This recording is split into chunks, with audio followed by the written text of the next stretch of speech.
Orang yang duduk dalam lindungan yang maha tinggi dan bermalam dalam naungan yang maha kuasa akan berkata kepada Tuhan, tempat perlindunganku dan kubu pertahananku, Allahku yang kupercayai.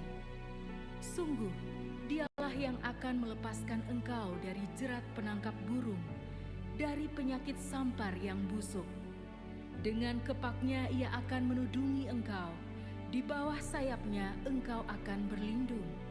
Kesetiaannya ialah perisai dan pagar tembok. Engkau tak usah takut terhadap kedahsyatan malam, terhadap panah yang terbang di waktu siang, terhadap penyakit sampar yang berjalan di dalam gelap, terhadap penyakit menular yang mengamuk di waktu petang. Walau 1.000 orang rebah di sisimu dan 10.000 di sebelah kananmu, tetapi itu tidak akan menimpamu. Engkau hanya menontonnya dengan matamu sendiri dan melihat pembalasan terhadap orang-orang fasik. Sebab Tuhan ialah tempat perlindunganmu, yang maha tinggi telah kau buat tempat perteduhanmu. Malapetaka tidak akan menimpa kamu, dan tulah tidak akan mendekat kepada kemahmu. Sebab malaikat-malaikatnya akan diperintahkannya kepadamu untuk menjaga engkau di segala jalanmu. Mereka akan menatang engkau di atas tangannya, supaya kakimu jangan terantuk kepada batu. Singa dan ular tedung akan kau langkahi. Engkau akan menginjak anak singa dan ular naga. Sungguh, hatinya melekat kepadaku, maka aku akan meluputkannya. Aku akan membentenginya, sebab ia mengenal namaku. Bila ia berseru kepadaku, aku akan menjawab. Aku akan menyertai dia dalam kesesakan. Aku akan meluputkannya dan memuliakannya. Dengan panjang umur akan kukenyangkan dia, dan akan kuperlihatkan kepadanya keselamatan daripadaku.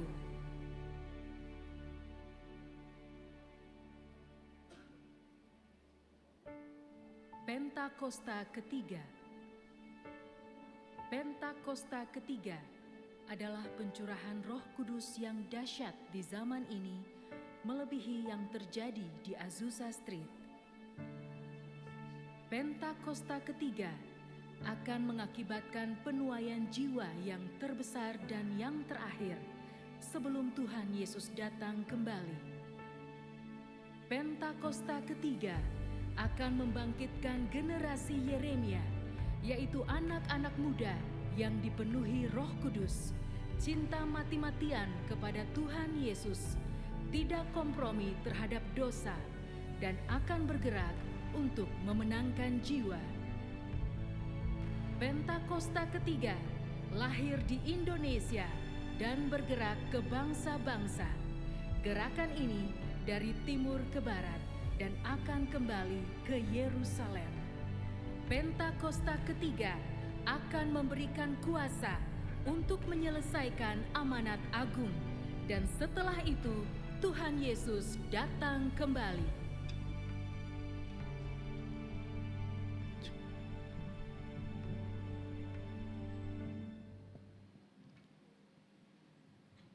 Terpujilah nama Tuhan. Shalom Bapak Ibu Saudara terkasih, shalom. Kita percaya ada kuasa dan anugerah Tuhan yang selalu baru dalam setiap kehidupan kita. Yang percaya katakan amin Bapak Ibu Saudara. Berikan tepuk tangan terbaik untuk Tuhan Yesus, haleluya. Mari kita siapkan hati kita lebih lagi di hadapan Tuhan Bapak Ibu Saudara. Biar Tuhan bekerja. Mari kita berdoa, kami ucap syukur, kami berterima kasih Tuhan, Kau yang terbaik dalam hidup kami. Sepekan perlindungan kasih-Mu nyata dalam hidup kami Tuhan.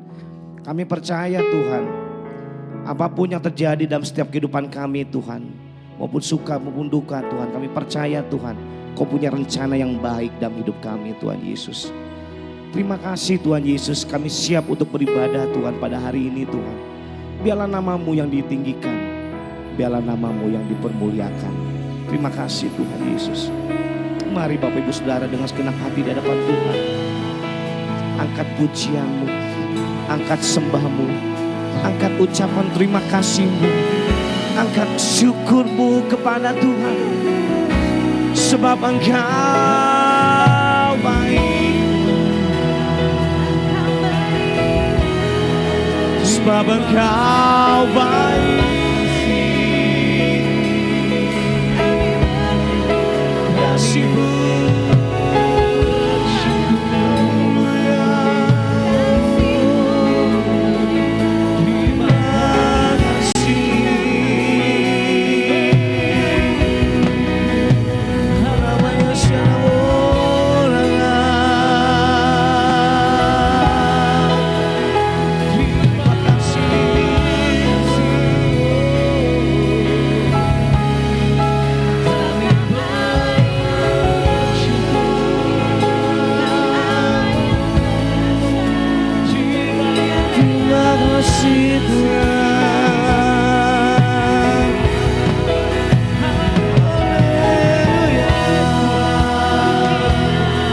ucapan syukur penuh setiap mulut kami Tuhan.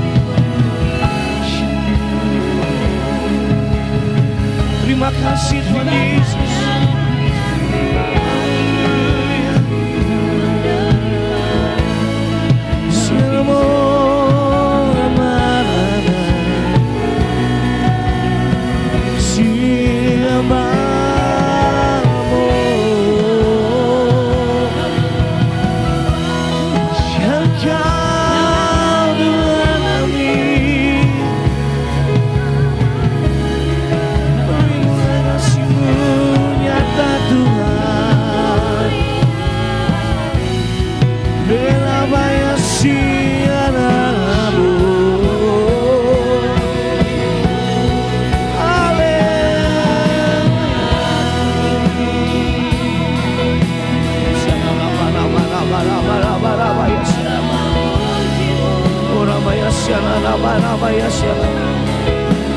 Hallelujah, Jesus, Jesus. Hallelujah.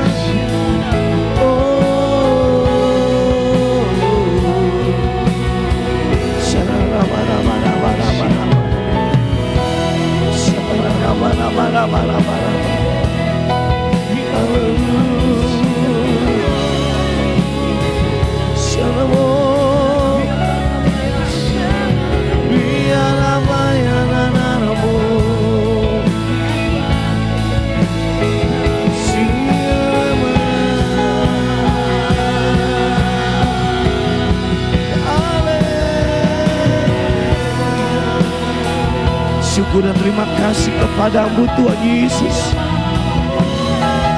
Kau yang terbaik, terbaik Tuhan. Terima kasih Tuhan Yesus.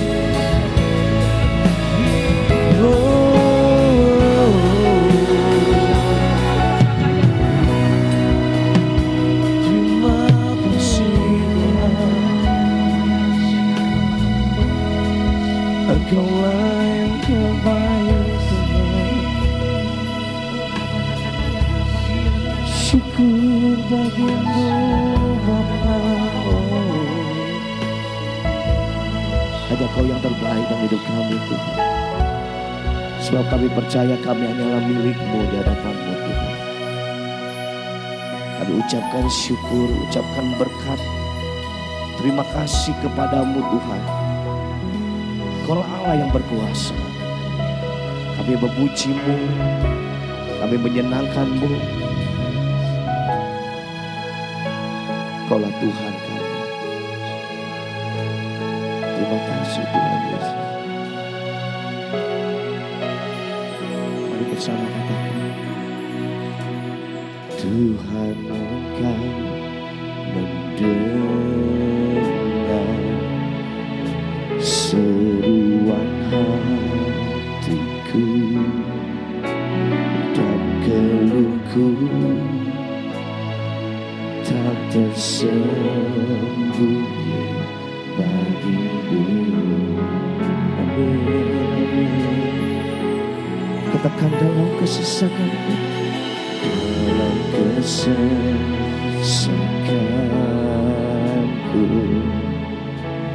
ku mau berdiam dan berharap padamu, Yesus, kau sumber kekuatanku.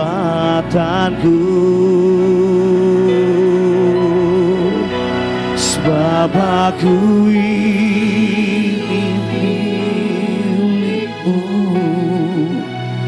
aku di dalam hatimu, kasih setiamu yang menghidupkan aku. Mari katakan lebih lagi di hadapan Tuhan Yesus. Sebab aku ini milikmu, lalu pertahankan hidupku, biar kehendakmu kerjakanlah dalamku. Mari di awal dari verse pertama, Bapak Ibu Saudara, mari katakan bersama. Tuhan, Engkau mendengar seruan hatiku dan keluhku, amin. Dan sembunyi bagimu, hanya di dalam kesesakan kami Tuhan Yesus, Kau yang menuntun kami. Dalam kesesakanku, ku mau berdiam dan berharap hanya kepada padamu, Yesus, Kau sumber kekuatanku. Haleluya. Sebab aku ini milikmu, aku di dalam hatimu, amin. Kasih setiamu yang menghidupkan aku. Sebab aku ini milikmu Tuhan, sebab aku ini milikmu, tak ku pertahankan hidupku, biar kehendakmu kerjakanlah dalamku. Sebab aku ini milikmu Tuhan, sebab aku ini milikmu, amin. Aku di dalam Kau yang terbaik Tuhan Yesus. Haleluya. Kasih setiamu, terima kasih Tuhan. Sebab aku ini milikmu, sebab aku ini milikmu, tak ku pertahankan hidupku, biar kehendakmu. Mari sembah Tuhan Yesus, mari sembah Tuhan Yesus, bagus sekarang. Siangana rabaya siangana bo. Haleluya.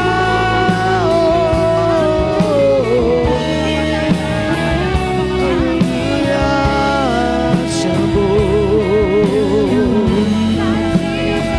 Kasih setiamu dalam hidup kami Tuhan.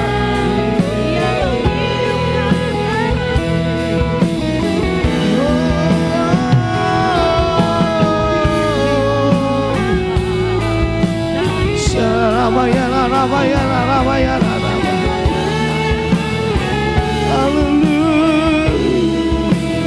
Terima kasih Tuhan Yesus. Mari lebih lagi di hadapan Tuhan Yesus.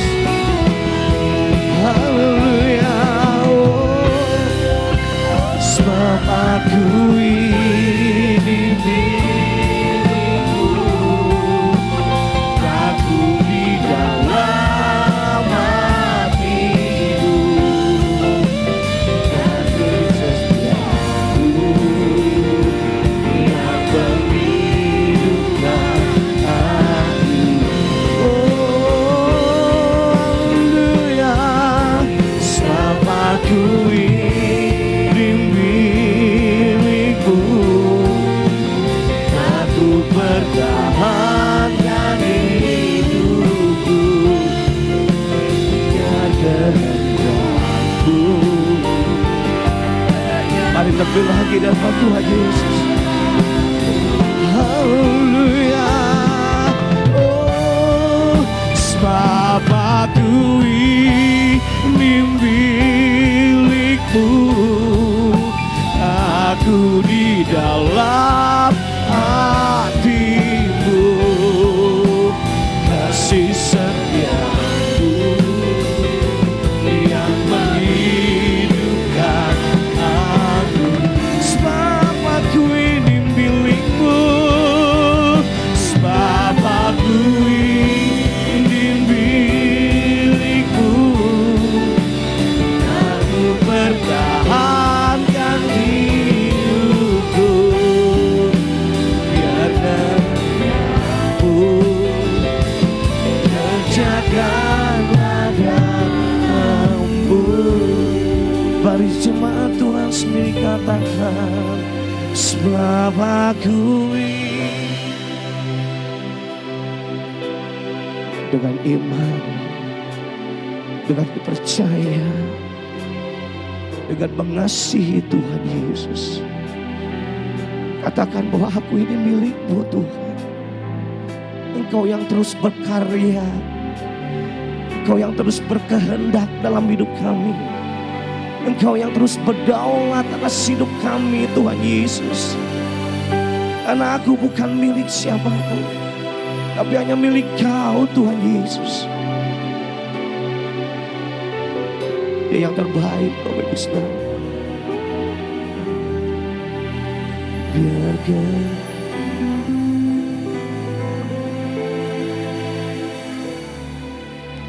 mari bersama-sama di hadapan Tuhan, sebagai ungkapan hati kami di hadapan-Mu.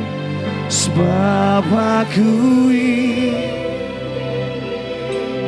milik-Mu. Amin. Aku di dalam hati, kasih setiamu yang menghidupkan aku.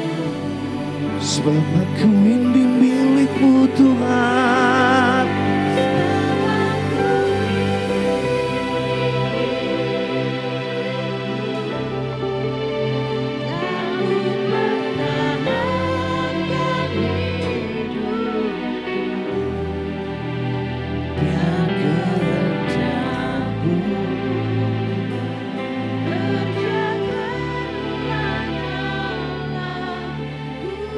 Sembah Tuhan Yesus, mari bersama.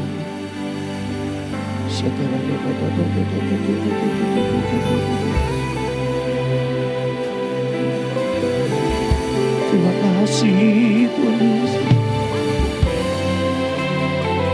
Haleluya, haleluya, haleluya. Yang terbaik Tuhan.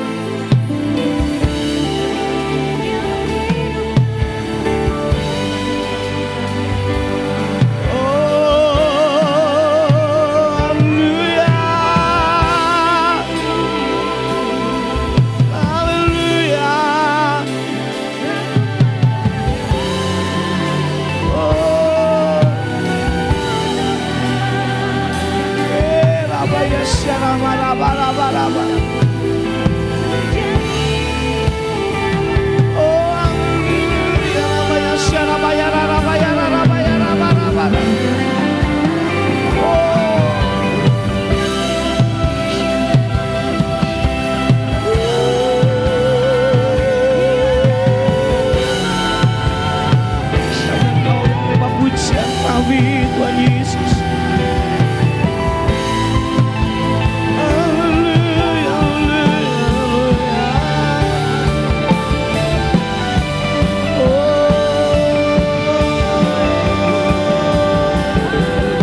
Siana maya nanamo. Haleluya.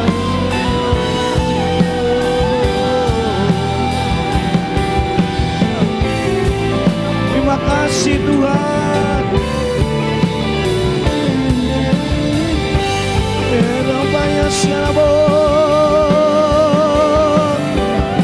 Haleluya.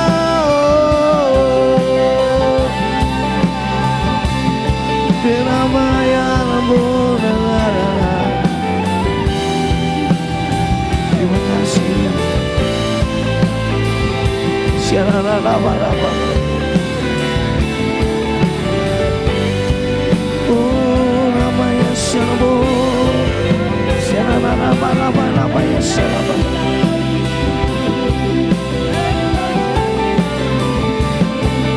Siarabaya siarabana. Oh raba. Terima kasih Tuhan.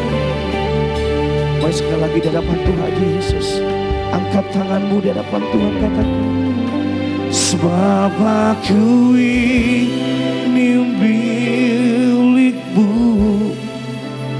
aku di dalam hatimu, kasih setiamu yang menghidupkan aku. Sebab aku ini milikmu, sebab aku ini milikmu, aku pertahankan hidupku, biar kehendakmu kerjakanlah dalamku.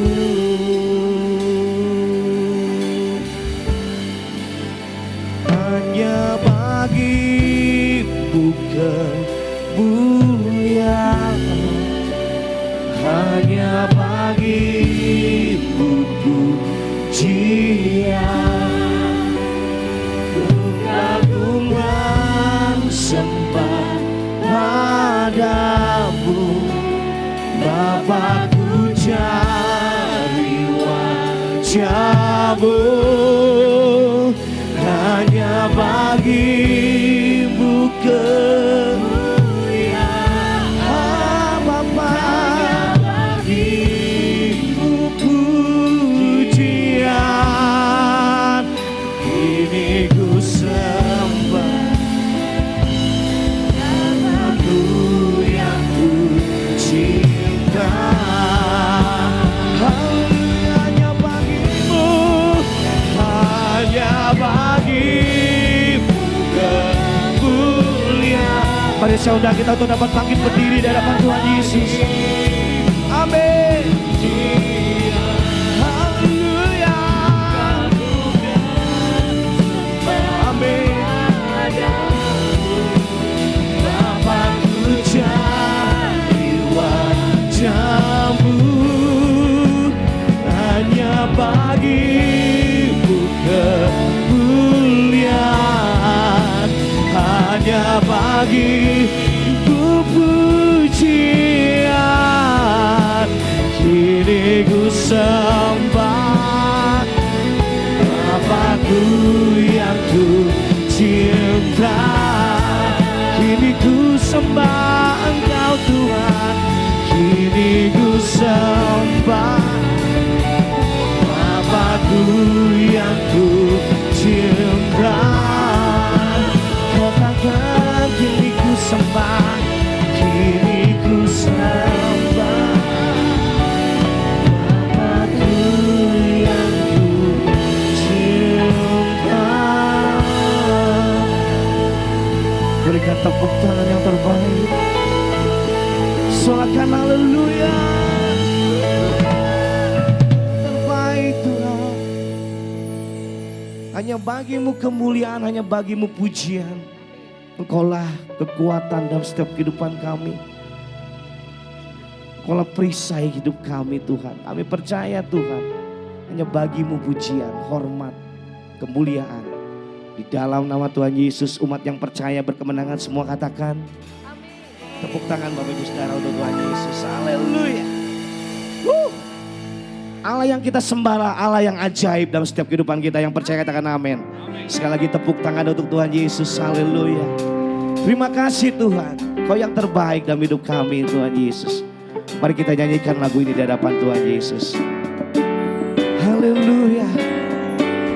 Terima kasih Tuhan Yesus.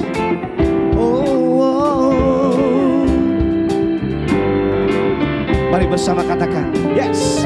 Yesus ajaib, Tuhanku ajaib, kasih-Nya ajaib bagiku. Amin. Yesus ajaib, amin. Tuhanku ajaib, sekali lagi katakan, Yesus ajaib, Yesus ajaib, oh Tuhanku ajaib, kasih-Nya ajaib bagiku. Yesus ajaib, amin. Kuasa-Nya kekal selamanya. Katakan, tak berubah kasih-Nya, sepanjang hari bertambah indahnya, sampai bumi berlalu dan habislah ragaku. Yesusku ajaib bagiku, tak berubah, tak berubah kasih-Nya sepanjang hari. Say, sampai bumi berlalu dan habislah ragaku. Yesusku ajaib bagiku. Haleluya. Mari jemaat Tuhan katakan, Yesus ajaib, amin. Kasih-Nya, dengan iman percaya kepada Tuhan Yesus, Tuhan pun ajaib. Bersama katakan, tak berubah kasih-Nya, amin. Dan hari bertambah indahnya, sampai bumi berlalu dan habislah ragaku. Yesusku ajaib bagiku, tak berubah, tak berubah kasih-Nya, sepanjang hari bertambah indahnya, sampai bumi berlalu dan habislah ragaku. Yesusku ajaib bagiku. Mari kita proklamasikan bersama di hadapan Tuhan, katakan, Yesus ajaib, Dia berkuasa, ada mujizat, sebab Yesus ajaib. Katakan, Yesus ajaib, Yesus ajaib, amin. Dia berkuasa, haleluya, ada mujizat, sebab Yesus ajaib.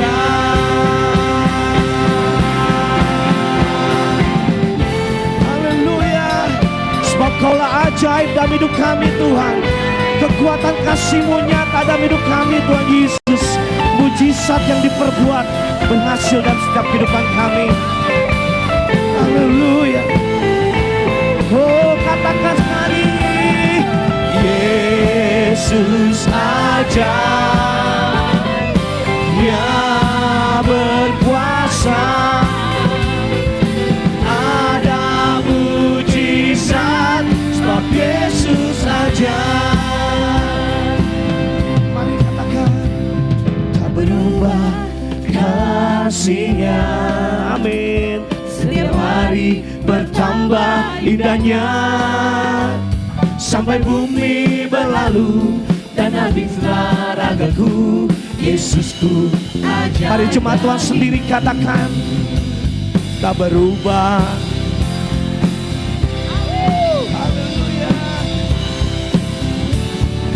Itu yang dialami dalam setiap anak Tuhan. Haleluya. Yesusku, Yesus aja, Yesus aja, Dia berkuasa, ada mujizat, ada mujizat, ada mujizat, ada mujizat, sebab Yesus ajaib. Haleluya, haleluya, haleluya. Mari angkat tanganmu di hadapan Tuhan Yesus. Yesus aja. Dia. Amin. Ada mujizat. Sekali lagi ya Bapak Ibu Saudara. Dengan iman percaya katakan sekali lagi di hadapan Tuhan. Yesus ajaib Dia. Amin. Ada mujizat sebab Yesus ajaib. Haleluya, haleluya. Oh, haleluya. Sebab Kau yang memberikan mujizat itu dalam setiap kehidupan kami. Pribadi yang ajaib yang selalu ada dalam hidup kami, Tuhan Yesus. Terima kasih Tuhan, Kau yang terbaik dalam hidup kami. Haleluya, haleluya. Engkaulah Tuhan, Engkaulah Raja, berdaulat atas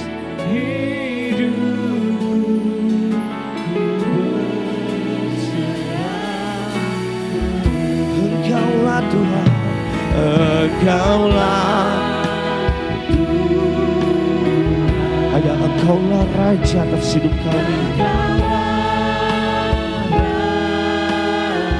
Oh, berdaulat atas hidupku, ku berserah penuh.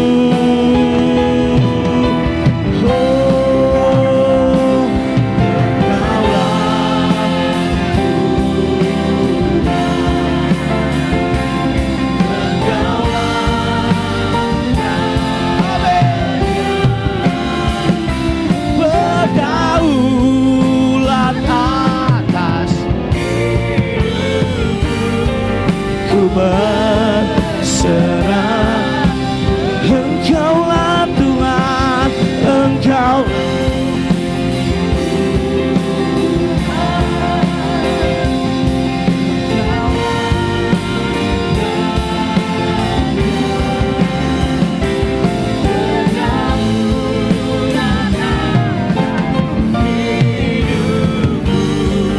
ku berserah.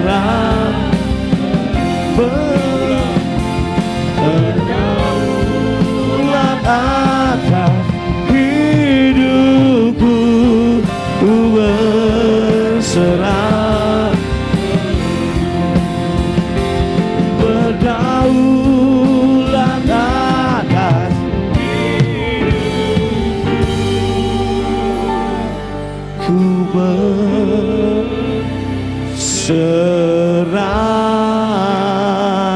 penuh.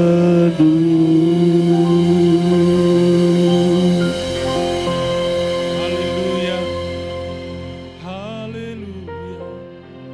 Terima kasih, terima kasih Tuhan. Terima kasih kami boleh menyembah Allah yang hidup.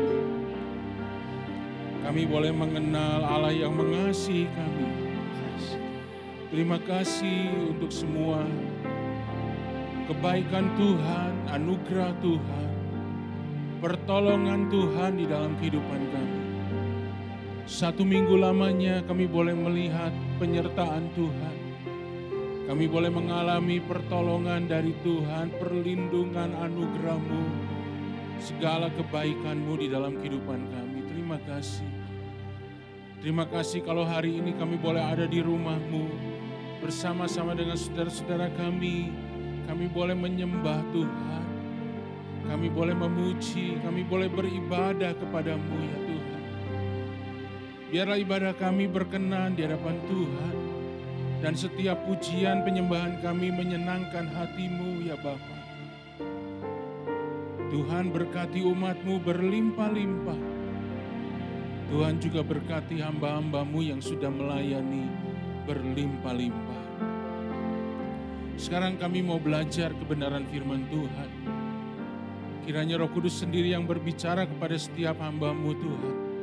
Sampaikan firman-Mu sehingga kami boleh mengerti dan kami boleh belajar melakukan kebenaran firman-Mu. Urapi hamba-Mu dalam segala keterbatasan ini Tuhan, untuk menyampaikan kebenaran firman Tuhan. Kami mau buka hati kami mau terima firman-Mu dengan sukacita dan dengan percaya. Bapak Ibu Saudara yang siap menerima firman Tuhan, mari sama-sama kita katakan, amin, haleluya, puji Tuhan. Silakan duduk Bapak Ibu yang diberkati Tuhan, shalom. Semua baik ya Bapak Ibu ya, kasih karunia Tuhan melimpah di dalam kehidupan kita. Bapak Ibu, dalam ibadah yang pertama ini saya ingin sampaikan kebenaran firman Tuhan yang saya beri judul atau tema Be a Better Person, Humbleness and Faithfulness. Jadilah orang yang lebih baik di dalam kerendahan hati dan dalam kesetiaan. Bapak Ibu Saudara, perubahan adalah sesuatu yang abadi dalam hidup kita. Segala sesuatu berubah. Ya, kehidupan kita berubah, tubuh kita juga berubah. Nah, ada yang berubah ke arah yang lebih negatif, tapi juga ada yang berubah ke arah yang lebih positif. Secara tubuh jasmani, Bapak Ibu Saudara dan saya berubah ke arah yang semakin umur, semakin tua, yang mungkin usianya sudah di atas 50, kita harus jaga kesehatan dengan baik. Yang di atas 60 mungkin sudah mulai mengalami beberapa kelemahan. Dan itulah yang terjadi Bapak Ibu Saudara. Tapi saya percaya bahwa roh kita dan jiwa kita ketika kita terima Tuhan Yesus dan ada Roh Kudus dalam hidup kita justru akan berubah ke arah yang lebih baik. Justru akan berubah menjadi semakin kuat. Tubuh bisa semakin lemah. Manusia jasmani, kata Paulus, semakin lemah. Tetapi manusia batinia itu akan semakin kuat. Kalau hari ini Bapak Ibu Saudara dan saya belajar untuk berubah, be a better person, menjadi orang yang lebih baik, saya berharap kita semua sekali waktu nanti menjadi serupa dengan Kristus. Nah, dalam hal ini Bapak Ibu Saudara, saya mau berbicara tentang kerendahan hati dan kesetiaan. Mari kita lihat di dalam Efesus pasalnya yang keempat, ayatnya yang kedua, Alkitab berkata, hendaklah kamu selalu rendah hati, lemah lembut dan sabar. Rasul Paulus berkata, hendaklah kamu selalu, bukan kadang-kadang, kalau lagi butuh, kalau lagi perlu kamu rendah hati, kalau nggak butuh terserah saja. Tidak Bapak Ibu Saudara, Alkitab berkata selalu rendah hati. Dalam ibadah yang pertama saya akan coba sampaikan tentang kerendahan hati. Dalam ibadah yang kedua saya sampaikan tentang kesabaran. Dan dalam ibadah yang ketiga saya berbicara tentang kelemah lembutan. Dan Alkitab berkata tunjukkanlah kasih-Mu dalam hal saling membantu. Bapak Ibu Saudara, inilah permintaan Tuhan buat kita, jadilah kamu selalu rendah hati. Nah, saya coba lihat Bapak Ibu dalam Kamus Besar Bahasa Indonesia, kata rendah hati itu tidak sombong atau tidak angkuh. Iya ya, memang ya. Selalu lawannya kan begitu. Rendah hati tidak sombong, tidak angkuh, rajin menabung, itu Bapak Ibu Saudara ya, kata guru-guru SD kepada murid-muridnya. Nah, tapi saya mau ambil di dalam Alkitab kita, Bapak Ibu Saudara, bahwa kerendahan hati adalah sebuah sikap hati yang berbicara miskin di hadapan Allah. Dalam Matius pasal 5 yang ketiga Tuhan Yesus berkata, berbahagialah orang yang miskin di hadapan Allah. Dan di sini tidak berbicara miskin secara materi, bukan miskin di dalam hal jasmani Bapak Ibu Saudara, tapi miskin di dalam sikap hati. Apa maksudnya Bapak Ibu Saudara? Orang yang miskin adalah orang yang tahu siapa dirinya, tahu keterbatasan dirinya, dan dia bergantung kepada yang lain untuk bisa menolong dia. Beda dengan orang kaya. Orang kaya tidak perlu tergantung dengan orang lain. Dia bisa sendiri. Uangnya cukup, kemampuannya cukup, dia bisa lakukan apapun Bapak Ibu Saudara. Tapi orang miskin gak bisa banyak lakukan. Dan pada akhirnya dia bergantung penuh kepada orang lain. Itulah sikap hati. Kita miskin bukan di hadapan manusia, tapi miskin di hadapan Allah. Artinya kita menyadari keterbatasan diri kita. Siapa diri kita Bapak Ibu Saudara? Kita adalah manusia yang tidak ada artinya apa-apa. Alkitab berkata, kita ini seperti bunga rumput yang pagi kelihatan segar dan sore sudah hilang Bapak Ibu Saudara. Tetapi begitu luar biasanya di hadapan Tuhan kita jadi berharga. Itu sebabnya orang yang rendah hati adalah orang miskin di hadapan Tuhan. Dia tahu bahwa dia adalah orang yang sangat terbatas dan dia sangat butuh Tuhan. Ada banyak orang yang berkata, saya nggak perlu Tuhan, saya bisa sendiri kok. Kalau sakit, saya juga bisa ke rumah sakit sendiri, saya punya biaya. Kalau saya ngalami masalah, saya punya duit untuk menyelesaikan segala sesuatu. Itu adalah orang-orang yang sombong Bapak Ibu Saudara. Tuhan Bapak Ibu Saudara berkata dalam kitab Mikha, pasal yang ke-6 ayat 6-8. Dengan apakah aku akan pergi menghadap Tuhan, kata Mikha, dan tunduk menyembah kepada Allah di tempat yang tinggi. Artinya, bagaimana cara saya beribadah kepada Tuhan? Mikha berkata seperti itu. Akan pergikah aku menghadap dia dengan korban bakaran, dengan anak lembu berumur setahun? Apakah aku akan pergi beribadah dengan mempersembahkan korban bakaran, lembu, anak lembu berumur setahun itu anak lembu yang terbaik Bapak Ibu Saudara. Berkenankah Tuhan kepada ribuan domba jantan?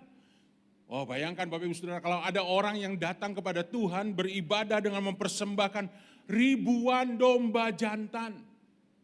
Satu domba berapa sekarang Bapak Ibu Saudara? Kalau nggak salah 12 juta ya. Kemarin waktu lebaran haji itu kita nyumbang Bapak Ibu Saudara, gereja nyumbang satu domba itu kalau nggak salah 12 juta. Nah kalau 1.000 aja Bapak Ibu Saudara berapa? 12 miliar. Jadi kalau Mikha beribadah dan mempersembahkan persembahan 12 miliar dan uangnya 2.000-an semua Bapak Ibu Saudara, itu kotak nggak akan nampung tuh di belakang. Bayangkan, apakah Tuhan akan berkenan kepada puluhan ribu curahan minyak? Wah ini persembahan yang luar biasa. Sekalipun Bapak Ibu mempersembahkan yang terbaik, banyak luar biasa, akan kupersembahkan anak sulungku, bahkan seperti itu Bapak Ibu Saudara. Karena waktu itu zaman penyembahan berhala. Zaman dewa Moloch di mana dewa itu menuntut persembahan anak perempuan itu menuntut ya untuk dikorbankan. Akan kupersembahkan ke anak sulungku karena pelanggaranku dan buah kandunganku karena dosaku sendiri. Ini ibadah yang luar biasa, persembahannya luar biasa. Tapi Tuhan berkata, hai manusia, telah diberitahukan kepadamu apa yang baik dan apakah yang dituntut Tuhan. Ternyata Bapak Ibu Saudara, apa yang dituntut Tuhan? Ribuan domba jantan, anak lembu berumur setahun, persembahan anak, bukan. Apakah yang dituntut Tuhan daripadamu? Selain berlaku adil, mencintai kesetiaan, dan hidup dengan rendah hati di hadapan Allahmu. Seolah-olah begini Bapak Ibu Saudara, kita bisa mempersembahkan harta yang begitu banyak, tapi itu tidak menjadi sesuatu yang berarti di hadapan Tuhan ketika kita tidak punya sikap miskin di hadapan Tuhan. Ketika kita sombong dan kita berkata, ya Tuhan ini saya bisa beri kepadamu, saya bisa bantu gereja, saya bisa lakukan apapun. Ternyata itu jadi sesuatu yang tidak berarti. Karena Tuhan gak minta itu Bapak Ibu Saudara. Tuhan bisa gerakkan orang-orang untuk bisa menyelesaikan pekerjaannya, untuk menyediakan dana, Tuhan bisa. Yang Tuhan minta adalah Bapak, Ibu, Saudara dan saya hidup rendah hati di hadapan Tuhan. Kata dituntut oleh Tuhan, Bapak, Ibu, Saudara, dituntut itu dalam bahasa aslinya adalah daras. Apa artinya daras ini, Bapak Ibu? Adalah suatu usaha terus menerus, usaha. Mungkin Bapak Ibu Saudara hari ini masih punya bibit kesombongan. Saya jujur Bapak Ibu Saudara, saya juga punya bibit kesombongan. Saya juga bisa sombong, mungkin gak kelihatan di luar tapi dalam hati. Bapak Ibu Saudara, berapa kali Tuhan tegur saya, Tuhan ajar saya supaya saya tidak sombong. Tapi ketika kita mau berusaha sungguh-sungguh dan kita tahu Tuhan akan memberikan pertolongan melalui Roh Kudus-Nya, itu adalah sebuah usaha yang terus menerus dan dimulai dari hati yang mengasihi. Inilah yang Tuhan inginkan dari umat-Nya, dari Bapak Ibu Saudara. Mungkin Bapak Ibu memberikan persembahan sesuai dengan kemampuan kita. Jangan minder, jangan rendah hati. Jangan rendah diri. Tapi yang Tuhan mau adalah Bapak Ibu Saudara rendah hati di hadapan Tuhan. Hati yang mengasihi Tuhan. Dan berusaha terus menerus rendah hati di hadapan Tuhan. Berusaha terus menerus, Tuhan, saya ini orang biasa. Saya banyak keterbatasan, Tuhan tolong. Kalaupun saya bisa memberi lebih. Kalaupun saya bisa berbuat baik. Kalaupun saya bisa lakukan ini dan itu. Semua juga karena Tuhan. Bukan karena saya hebat. Bukan karena saya mampu. Itulah orang yang rendah hati. Amin Bapak Ibu. Mari kita lihat Mazmur 147 ayat yang ke-10. Tuhan tidak suka kepada kegagahan kuda. Lah kenapa? Kuda yang ciptakan kan Tuhan sendiri Bapak Ibu. Ia tidak senang kepada kaki laki-laki. Waduh Bapak Ibu Saudara, lihat kaki masing-masing yang laki-laki. Tuhan gak senang loh sama kaki laki-laki. Nah Tuhan yang ciptakan kok ini. Apa artinya? Saya percaya ini bukan berbicara harafiah, Tuhan gak suka sama kuda, Tuhan gak suka sama kaki kita. Enggak Bapak Ibu Saudara, Tuhan tidak suka kegagahan kuda, kesombongan. Tuhan tidak suka kepada kaki laki-laki yang maksudnya adalah Tuhan gak suka kepada keangkuhan. Yang berkata bahwa saya bisa, saya mampu. Dan akhirnya keluar saya tidak perlu Tuhan. Saya tidak perlu yang lain. Saya bisa kok sendiri. Bapak Ibu Saudara, tetapi sebaliknya ayat yang ke-11. Tuhan senang kepada orang-orang yang takut akan Dia. Kepada orang-orang yang berharap akan kasih setianya. Bukankah hanya orang yang punya sikap hati yang miskin di hadapan Allah. Yang bisa berharap Tuhan. Setiap pagi kita bangun, Tuhan hari ini. Kalau Tuhan tidak tolong saya tidak bisa lakukan apa-apa. Tuhan harus tolong saya. Roh Kudus, Engkau harus hadir dalam hidup saya. Engkau harus hadir dalam keluarga saya. Supaya saya bisa menjalani kehidupan ini. Supaya saya bisa menyelesaikan semua apapun yang harus saya selesaikan. Itulah sikap hati yang miskin di hadapan Tuhan. Sekalipun mungkin Bapak Ibu adalah orang kaya. Punya rumah mewah. Di mana rumah kita ada 12 kamar. Bapak Ibu Saudara, sehingga tidur dari jam 10 sampai jam 11 di kamar yang pertama. 11 sampai 12 pindah ke kamar yang kedua. 12 sampai jam 1 pindah ke kamar yang ketiga. Rasanya gak gitu-gitu amat juga ya. Kalau orang kaya Bapak Ibu Saudara tetap tidurnya di satu kamar. Paling besoknya malamnya baru dia pindah Bapak Ibu Saudara. Sekalipun Bapak Ibu Saudara punya kemampuan, kecerdasan, kita punya kuasa, mungkin kita punya jabatan, kita punya pengaruh, kita punya apapun. Tapi kita tetap di hadapan Tuhan. Tuhan, saya gak punya apa-apa selain Engkau. Dan saya butuh Engkau. Jabatan ini, kekayaan ini, pengaruh ini, kekuasaan ini, semuanya juga dari Tuhan. Itulah orang yang miskin di hadapan Tuhan Bapak Ibu Saudara. Kenapa sih Bapak Ibu Saudara kita harus jadi orang yang rendah hati? Amsal 18 ayat 12 Alkitab berkata seperti ini. Tinggi hati mendahului kehancuran. Kesombongan mendahului kehancuran, tetapi kerendahan hati mendahului kehormatan. Inilah yang saya sebut dengan paradoks kekristenan. Paradoks itu artinya sesuatu yang bertentangan dengan pikiran manusia. Apa artinya Bapak Ibu Saudara? Banyak orang berpikir kalau saya mau dihormati, saya harus kaya. Maka saya akan dihormati. Kalau saya mau dihormati, saya harus punya jabatan yang tinggi. Sehingga orang akan tunduk ketika saya datang dan orang menghormati saya. Kalau saya mau dihormati, saya harus punya pengaruh, kekuasaan. Supaya ketika saya datang, orang semuanya tunduk dan menghormati saya. Itu pemikiran dunia Bapak Ibu Saudara. Tapi pemikiran firman Tuhan, pemikiran Tuhan, paradoksnya berbeda jauh. Justru ketika kita merendahkan diri, seolah-olah membuang semua yang kita punya, justru disitulah kehormatan akan kita terima. Bukan dari manusia, tapi terutama dari Tuhan. Pertanyaannya adalah kita ini lebih mengutamakan Allah, mengutamakan Tuhan, atau kita mengutamakan manusia? Bapak Ibu Saudara, apakah kita lebih suka dihormati oleh manusia? Atau kita lebih suka menerima kehormatan itu dari Allah? Kalau kita mau menerima kehormatan dari manusia, iya, kita harus kaya, kita harus punya jabatan, kita harus punya pengaruh, kita harus punya kekuasaan. Tapi kalau Bapak Ibu Saudara mau dihormati oleh Tuhan, kalau kita mau menerima kehormatan dari Tuhan, justru kita harus merendahkan diri. Sama seperti Kristus Yesus dalam Filipi pasal 2 ayat 5-9. Dia tidak menganggap kesetaraan dengan Allah sebagai milik yang harus dipertahankan. Dia Allah yang sejati. Dia Allah pencipta langit dan bumi. Kedudukannya jauh melebihi kita Bapak Ibu Saudara. Tetapi ia melepaskan semuanya itu dan dia memilih untuk merendahkan dirinya bahkan taat sampai mati. Sampai mati di kayu salib. Matinya pun bukan mati terhormat.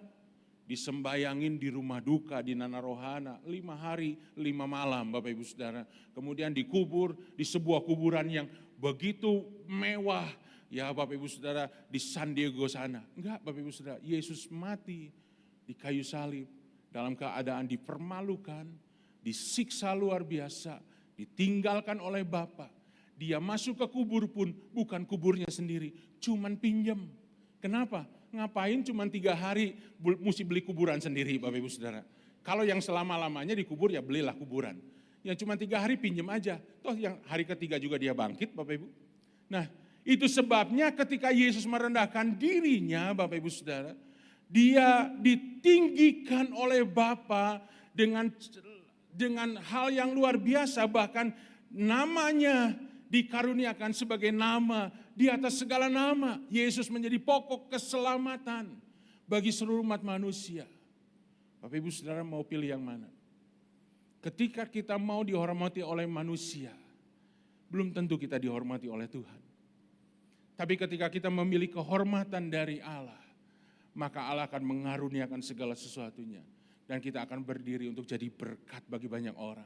Dan banyak orang akan menghormati kita bukan karena kita hebat, tapi karena ada Kristus di dalam diri kita. Itulah kenapa kita harus rendah hati Bapak Ibu.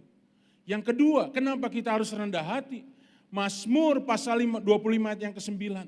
Tuhan membimbing orang-orang yang rendah hati. Sama seperti seorang bapa yang menuntun anaknya yang mau taat kepada dia. Tuhan membimbing, Tuhan memegang tangan kita, Tuhan menolong kita dalam setiap pekerjaan, usaha, pendidikan, keluarga, apapun aspek hidup kita, Tuhan bimbing kita dan Ia mengajarkan jalannya kepada orang-orang yang rendah hati, Bapak Ibu.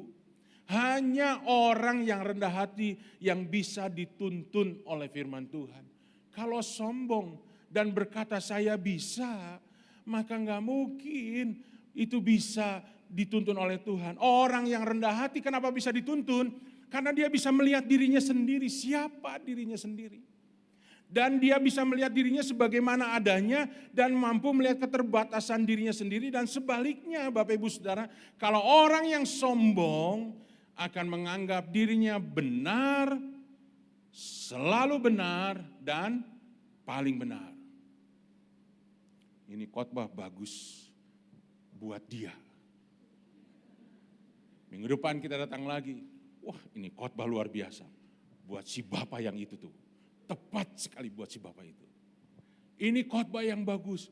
Tuh, ini buat si ibu yang itu. Cocok sekali teguran Tuhan buat dia. Padahal 3 minggu itu Tuhan sedang berbicara buat dia, Bapak Ibu Saudara. Kenapa? Karena dia merasa dirinya benar, selalu benar, dan paling benar. Bapak Ibu Saudara, kalau ini masuk dalam keluarga, saya selalu, maaf Bapak Ibu Saudara, kembali ke keluarga dan pernikahan karena disitulah Tuhan tempatkan saya melayani. Kalau kita masuk dalam keluarga, ini merupakan cikal bakal dari sebuah masalah yang gak pernah selesai. Kalau suami merasa dirinya benar, selalu benar, dan paling benar, udah repot Bapak Ibu. Kalau ada seorang istri yang selalu merasa dirinya benar, dan selalu merasa dirinya yang paling benar, itu sudah repot. Pak, saya sudah kerja, capek, siang malam, banting tulang, tapi istri tidak menghargai saya. Saya bilang, kenapa mesti banting tulang? Tulang dibanting itu sakit. Apalagi kalau saudara-saudara dari suku Batak, coba banting tulangnya masing-masing. Marah tulang kita Bapak Ibu Saudara. Tulang itu kan paman. Alkitab berkata berkat Tuhanlah yang menjadikan kaya. Susah payah, banting tulang. Memang kita harus kerja keras, kita harus kerja cerdas, tapi bukan kerja yang berlebihan. Istrinya saya juga Pak, gak kalah. Emang cuma dia yang kerja, saya juga kerja. Dan kerja saya lebih berat lagi kalau dia kerjanya cuma dari jam 8 pagi sampai jam 5 sore selesai. Saya 24 jam Pak. Emangnya anak saya yang masih bayi itu kalau jam 2 malam nangis minta ganti popok, saya akan bangun dan berkata, "Nak, ini bukan jam kerja mama. Tolong jangan nangis malam hari ini. Besok jam kerja mama dari jam 8 sampai jam 5 nangislah di situ." Kan gak mungkin Bapak Ibu Saudara. 24 jam. Akhirnya yang seperti ini saya pernah hadapi di ruang konseling. Pulang Bapak Ibu Saudara dan mereka masih marah. Saya berkata, Tuhan saya gagal. Ampuni saya Tuhan, sebagai kanselor tidak bisa menyelesaikan itu. Kenapa? Karena dua-duanya merasa benar, dua-duanya merasa selalu benar, dan dua-duanya paling benar. Tapi orang yang rendah hati Bapak Ibu Saudara dia bisa melihat dirinya. Tuhan juga ternyata membawa ada sepasang suami istri dan sama masalahnya persis. Tapi dua-duanya berkata seperti ini, Pak. Iya ya Pak, saya salah ya di situ ya. Kok saya nggak pernah merhatiin istri saya nggak pernah punya waktu yang cukup buat dia. Istrinya berkata, ya Pak saya juga salah ya, mungkin selama ini saya terlalu cerewet, terlalu ngatur, terlalu sampai akhirnya suami saya nggak betah di rumah. Saya juga salah ya Pak ya, saya minta maaf. Loh minta maafnya jangan ke saya, ya minta maaf masing-masing. Dan mereka pulang keluar dari ruang konseling itu gandengan tangan sambil senyum. Dan mereka Bapak Ibu Saudara bisa membangun kehidupan mereka. Kenapa? Karena mereka melihat keterbatasan dirinya, mereka cukup rendah hati untuk melihat masalah yang sebenarnya, untuk melihat kesalahan dirinya sendiri, dan mereka bisa selesaikan. Karena Tuhan bisa berbicara, Tuhan bisa berfirman, dan Tuhan bisa menuntun mereka. Amin Bapak Ibu. Itu sebabnya kita harus merendahkan diri kita di hadapan Tuhan. Bapak Ibu Saudara, kalau rendah hati, orang di luar Kristen juga banyak, bisa Bapak Ibu Saudara. Tapi ada sesuatu yang Tuhan mau buat kita orang percaya. Mari kita melihat Bapak Ibu Saudara di dalam 1 Samuel pasal 24 ayat 4 sampai 9. Tuhan mengajar kita sampai ke sebuah level kerendahan hati seperti ini. Ini berbicara tentang Daud. Daud dikejar-kejar oleh Saul. Dia mau dibunuh Bapak Ibu Saudara. Satu kali Saul ketika mengejar Daud, Saul ini Bapak Ibu Saudara mungkin karena makan rujak yang terlalu pedas, atau dia makan sambalnya kebanyakan, sakit perut. Ini ada di Alkitab Bapak Ibu Saudara, bukan guyonan saya, ini ada di Alkitab. Sakit perut, aduh. Kalau orang sakit perut Bapak Ibu Saudara merasakan, kan gak bisa ditunda. Raja Saul, kenapa? Sakit perut, oh, besok aja lah diurusnya. Sekarang kan kita lagi ngejar Daud. Gak bisa yang begitu ditunda, betul gak Bapak Ibu? Bahkan dalam ibadah pun mungkin Bapak Ibu merasakan itu cepat-cepat ke belakang.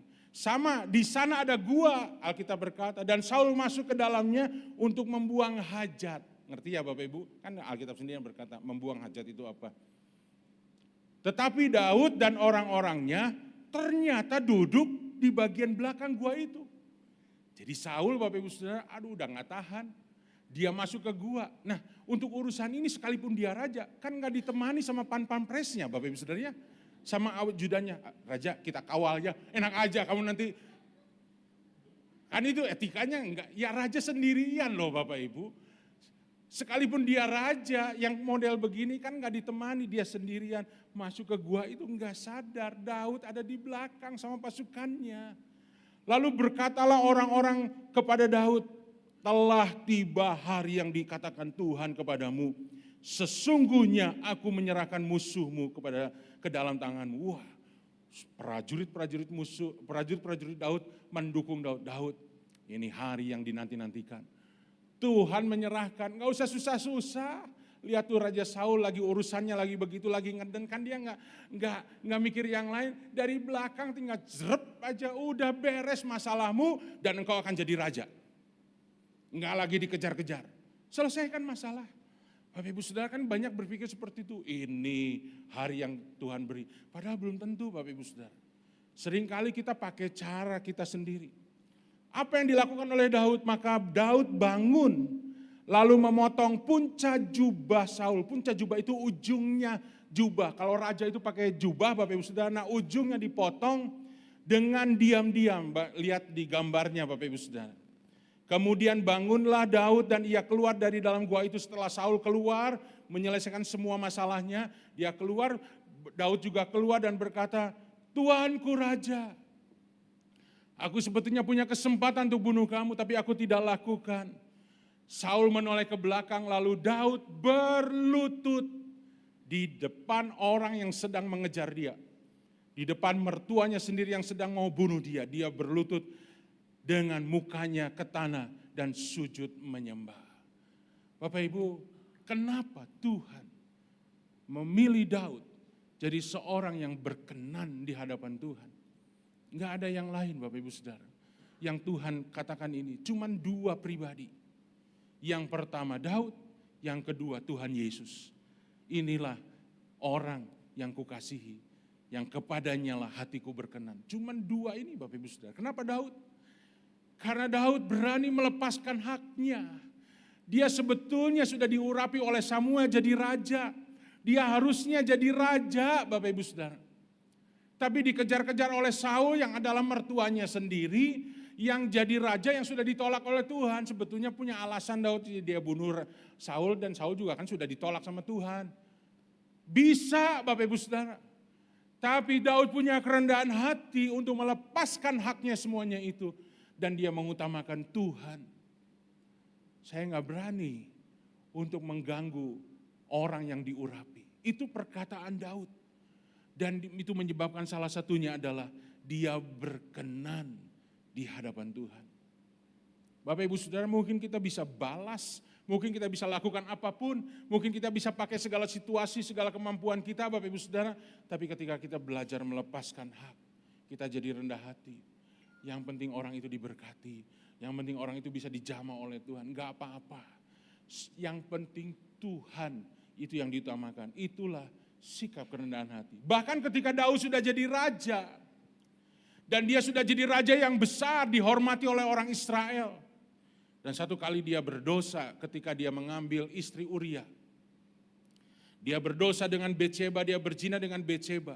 Sebetulnya sebagai raja, rakyat juga mengerti, namanya juga raja pada saat itu, mau melakukan apapun, dia kepengen apapun ya terserah saja. Tapi Bapak Ibu Saudara, 2 Samuel pasalnya yang ke-12 ayat yang ke-1 dikatakan Tuhan mengutus Natan. Natan itu adalah nabi yang lebih kecil daripada Samuel. Samuel itu nabi dan imam yang utama. Tuhan gak utus Samuel Bapak Ibu Saudara. Tuhan utusnya nabi Natan kepada Daud dan ia datang kepada Daud. Dan apa yang dikatakan ayat 19? Daud, oleh sebab karena dosamu pedang tidak akan menyingkir dari keturunanmu. Malapetaka akan ditimpakan oleh Tuhan ke atasmu. Apa yang terjadi Bapak Ibu Saudara? Bayangkan, ini sebuah resiko yang besar. Dia mengata-ngatai raja. Raja Daud dengan mudah memakai kesempatan, kekuasaannya untuk menghancurkan Nabi Nathan. Tapi apa yang dilakukan oleh Daud, Bapak Ibu Saudara? Ayat yang ke-13. Lalu berkatalah Daud kepada Nathan. Dia berkata, aku sudah berdosa kepada Tuhan. Dan ayat yang ke-15 berkata, kemudian pergilah Nathan ke rumahnya. Artinya apa? Nathan bisa pulang ke rumahnya dengan selamat. Nah, Bapak Ibu Saudara, perhatikan perbandingannya. Coba kita lihat di dalam 2 Tawarik pasalnya yang ke-16, ayatnya yang ke-7. Pada waktu itu datanglah Hanani. Hanani itu sama seorang nabi, seorang pelihat kepada Asa. Siapa Asa ini? Asa adalah Raja Yehuda yang awalnya takut akan Tuhan, tapi akhirnya dia tidak lagi takut akan Tuhan. Dia berkata, Hanani ini berkata menegur Raja Yehuda, karena engkau bersandar kepada Raja Aram dan tidak bersandar kepada Tuhan Allahmu. Dan oleh karena itu terluputlah tentara Raja Aram dari tanganmu. Ayat yang ke-10, lihat Bapak Ibu Saudara. Ini Asa itu tidak sebesar Daud. Asa ini tidak sehebat Daud sebagai raja. Maka sakitlah hatilah Asa karena perkataan pelihat itu. Sehingga ia memasukkan Hanani, si pelihat itu, ke dalam penjara. Beda jauh Bapak Ibu. Daud ditegur dengan cara yang kasar. Dia bertobat dan yang negurnya bisa pulang ke rumah dengan selamat. Asa ditegur sama oleh Nabi Tuhan. Nabi Tuhannya enggak pulang ke rumah dengan selamat. Pulangnya ke penjara. Bahkan dia marah kepada Hanani itu dan dia menganiaya juga beberapa orang dari rakyat yang mendukung Hanani, Bapak Ibu Saudara. Mungkin ada rakyat yang mendukung nabi ini dan juga dianiaya. Lihat bedanya Bapak Ibu. Dan Asa tidak pernah tertulis menjadi raja yang berkenan di hadapan Tuhan. Maukah Bapak Ibu Saudara dan saya? Kita sama seperti Daud mungkin pernah melakukan kesalahan Bapak Ibu Saudara. Enggak ada di tempat ini yang sempurna, saya pun juga melakukan kesalahan. Tapi maukah kita merendahkan hati kita, melepaskan hak kita, mengutamakan Tuhan. Kalau ada yang menegur Bapak Ibu Saudara, kita tidak perlu marah. Biarkan dia pulang ke rumahnya dengan selamat. Jangan sampai masuk ke penjara Bapak Ibu Saudara ya. Kenapa? Karena akhirnya saya tutup dengan ini Bapak Ibu. Mari kita belajar seperti Daud. Kita belajar seperti Tuhan Yesus juga. Jadi orang yang setia dan berkenan kepada Tuhan. Kerendahan hati menyebabkan kita bisa setia kepada Tuhan. Dan kita bisa berkenan di hadapan Tuhan. Orang, slide yang terakhir. Orang yang rendah hati itu bisa setia dan berkenan. Kenapa? Karena dia rela untuk mengakui kesalahan. Dia rela untuk melepaskan haknya.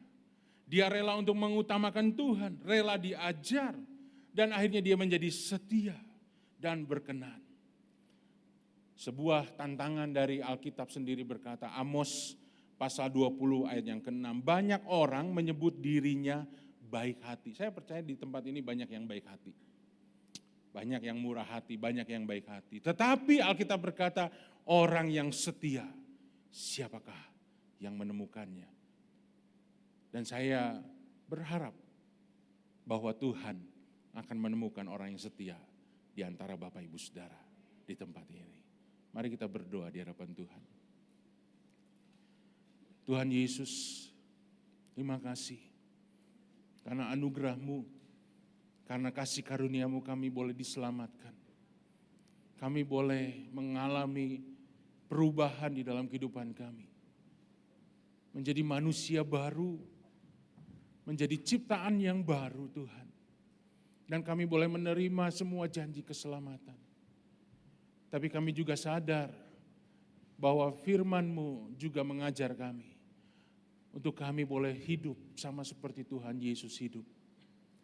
Dan Tuhan Yesus adalah pribadi yang rendah hati, yang setia dan berkenan di hadapan Tuhan.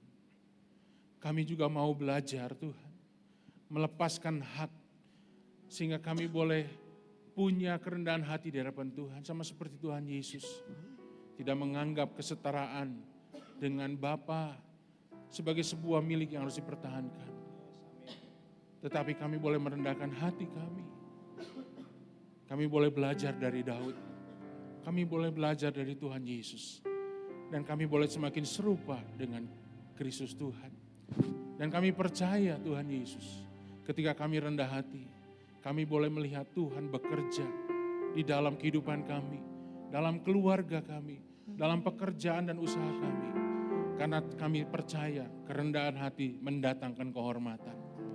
Kerendahan hati membuat Tuhan bisa bekerja di dalam hidup kami. Tuhan tolong, ampuni kesombongan kami, ampuni keangkuhan kami selama ini. Kami mau belajar jadi orang yang rendah hati di hadapan Tuhan. Penyertaan-Mu Tuhan, segalanya bagiku, hadir-Mu di hidupku, terutama bagiku. Tuhan, kami mau Engkau datang menyertai kami Tuhan. Kami mau Engkau hadir dalam hidup kami. Kami mau jadi orang yang rendah hati, karena Tuhan mengasihi orang yang rendah hati. Tuhan mau hadir dalam hidup orang-orang yang rendah hati dan setia kepada-Mu. Kami butuh anugerah-Mu, kami butuh pertolongan-Mu Tuhan. Terima kasih. Anugerah-Mu, semua karena Tuhan, tolong kami untuk jadi orang yang rendah hati, jadi orang yang setia kepada Tuhan. Mampukan kami, berikan anugerah-Mu Tuhan. Terima kasih Bapa, terima kasih. Engkau akan menemukan orang-orang yang rendah hati. Engkau akan menemukan orang-orang yang setia di antara umat-Mu di tempat ini Tuhan Yesus. Terima kasih Tuhan, terima kasih Bapa. Anugerah-Mu, anugerah-Mu Tuhan.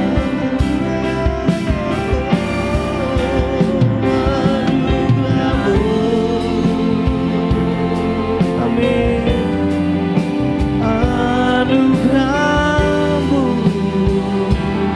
yes Lord, semua karena anugerah-Mu,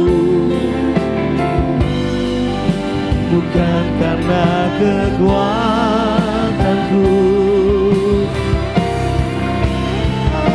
Anugerah-Mu,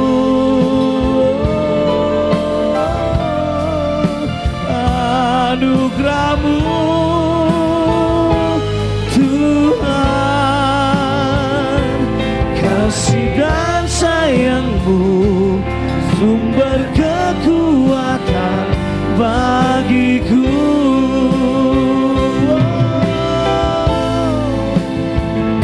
Kasih dan sayang-Mu sumber kekuatan bagiku.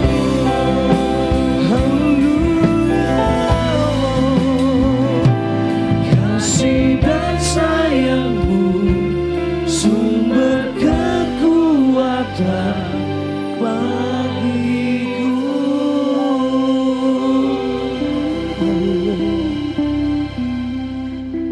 Kaulah kekuatan hidup kami, firman yang menguatkan kami Tuhan.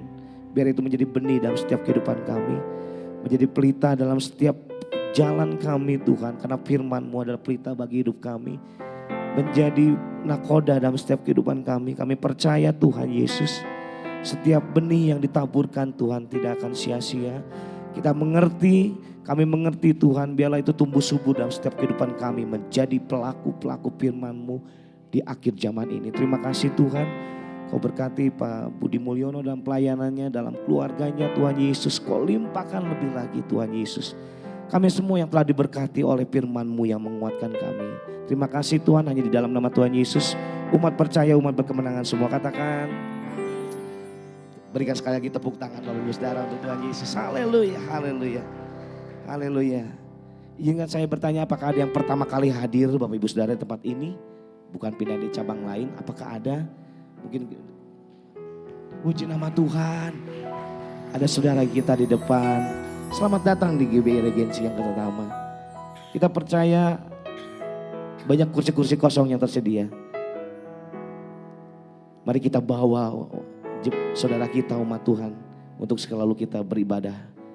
Yang mau katakan amin Bapak Ibu Saudara. Haleluya, haleluya. Hari ini ada 2 kali persembahan Bapak Ibu Saudara, yaitu persembahan umum dan persembahan diakonia. Nanti Bapak Ibu Saudara dapat memberi, dapat mengisi dan memberinya nanti setelah pulang Bapak Ibu Saudara ya. Ada sedikit pengumuman dari multimedia, silakan.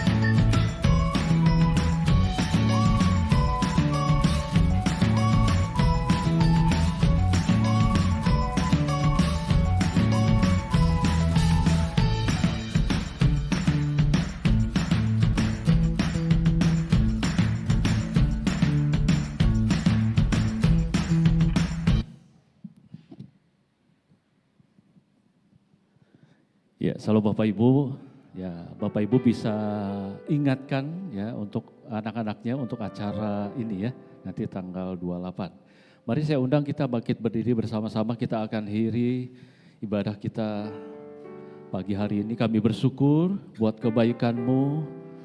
Ibadah pertama boleh berjalan dengan baik, dengan lancar. Terima kasih Tuhan buat tuntunan-Mu, buat firman yang kami telah dengar pagi hari ini.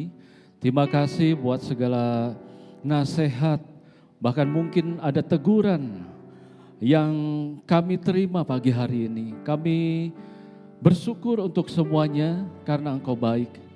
Teguran membuat hidup kami lebih baik lagi. Oleh sebab itu Tuhan kami mau meresponi apa yang Tuhan sudah sampaikan lewat hamba-Mu, lewat firman ini. Ketika kami ditegur, kami mau berubah. Dan kami percaya kehidupan kami ke depan nanti akan lebih baik lagi. Terima kasih Tuhan buat hamba-Mu, Bapak Pendeta Budi Mulyono. Tuhan utus ke tempat ini untuk menyampaikan isi hati-Mu. Dan kami semua percaya umat-Mu boleh dibangun kembali. Umat-Mu boleh diingatkan, umat-Mu boleh dikuatkan dengan firman-Mu. Mari Tuhan berkati hamba-Mu dalam pelayanan, dalam kesehariannya, dalam keluarganya juga. Tuhan berkati, tutup bungkus hamba-Mu dengan kuat kuasa darah-Mu, sehingga dijauhkan segala hal-hal yang buruk, dijauhkan segala mara bahaya, dan dekatkanlah dengan anugerah, dengan kesehatan, dengan kekuatan. Dan kami percaya ke depan nanti hamba-Mu akan dipakai lebih luar biasa lagi. Terima kasih Tuhan, kami bersyukur, dan kami berdoa juga buat semua para pemimpin rohani kami, mulai dari Gembala Rayon 2 untuk Pak Niko dan juga semua wakil yang ada di Bandung ini, dimanapun hamba-hamba-Mu melayani. Tuhan yang menyertai setiap perjalanan pelayanan mereka. Tuhan tutup bungkus dengan kuat kuasa darah-Mu, juga keluarganya dalam perlindungan Tuhan. Kami juga berdoa Tuhan buat Gembala Istana Regency, Bapak Pendeta Henry Saleh yang sedang melayani di GBI Cabang Cibubur. Tuhan yang memberkati dari mulai perjalanan, pelayanan, bahkan nanti saat perjalanan pulang pun semua dalam perlindungan Tuhan. Pakai hamba-Mu ini ketika melayani di sana boleh menjadi berkat buat jemaat di sana. Dalam keluarganya, dalam perlindungan Tuhan. Juga untuk wakil gembala di tempat ini, Bapak Pendeta Suwito dan juga keluarga, semua juga dalam perlindungan Tuhan. Kami bersyukur Tuhan untuk semua kebaikan-Mu yang menuntun hamba-hamba-Mu Tuhan di dalam menggembalakan di wadah ini. Tuhan terima kasih, saatnya kami berdoa buat bangsa dan negara kami. Terima kasih kalau Tuhan terus ada menaungi bangsa ini dengan semua hal yang baik. Pertumbuhan ekonomi dan semua berkat yang Tuhan limpahkan buat bangsa ini. Kami percaya Pemeliharaanmu tidak sampai saat ini, tetapi di hari-hari ke depan nanti, di tahun-tahun yang akan datang, semakin lagi Tuhan memberikan yang terbaik buat bangsa ini. Di masa-masa pemerintahan pemimpin kami yang baru, Tuhan kami percaya semakin lagi Kau limpahkan anugerah buat bangsa ini. Bukan saja tanah airnya, bukan saja hasil buminya yang diberkati Tuhan, tetapi semua masyarakat Indonesia juga boleh diberkati Tuhan, sehingga mereka boleh melihat campur tangan Tuhan, sehingga dari mulut mereka mengaku Yesus adalah Tuhan. Mereka boleh mengaku Yesus adalah Tuhan dalam kehidupannya. Terima kasih Tuhan, berkati Tuhan semua para pemimpin negeri kami, dari mulai yang Pak Jokowi yang masih menjabat, Pak Maruf Amin, dan juga pemimpin yang akan datang nanti yang sudah terpilih, semuanya diberikan roh takut akan Tuhan. Terima kasih Tuhan, terima kasih. Sebentar para jemaatmu, hamba-hambamu juga akan memberikan persembahan, baik persembahan diakonia maupun persembahan persepuluhan, persembahan umum. Mari berkati setiap tangan-tangan yang sudah mempersiapkannya dengan tulus. Tuhan balas berlipat kali ganda. Dan sebentar kami akan pulang, kami percaya Engkau yang menyempurnakan ibadah kami pagi hari ini dengan berkat-Mu. Mari Bapak Ibu kita angkat kedua tangan kita tinggi-tinggi, dan di dalam firman Tuhan berkata, Tuhan memberkati dan melindungi engkau. Tuhan menyinari engkau dengan wajahnya dan memberi engkau kasih karunia. Tuhan menghadapkan wajahnya kepadamu dan memberi engkau damai sejahtera. Terimalah segala berkat dan anugerah dari Allah Bapa di sorga, di dalam anaknya Tuhan Yesus Kristus, dan di dalam persekutuan yang manis bersama dengan Roh Kudus, menyertai Bapak Ibu dan saudara sekalian, mulai hari ini Maranatha bahkan sampai selama-lamanya. Yang sudah terima dan percaya sama-sama kita katakan, amin. Tuhan berkati kita semuanya, selamat hari Minggu.